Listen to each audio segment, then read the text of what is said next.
can see it's a Zeta simplicity plus panel, and this is one Zeta input output unit, 230 volts.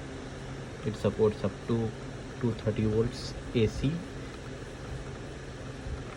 8 amperes, or 30 volts DC, 8 amperes. As you can see, this is the in cable, this is the address, this is the meter. I've connected to continuity mode. I've connected this to normally open and common. Okay, this is the input. Now the panel has no fire. We're going to press this one to create a fire.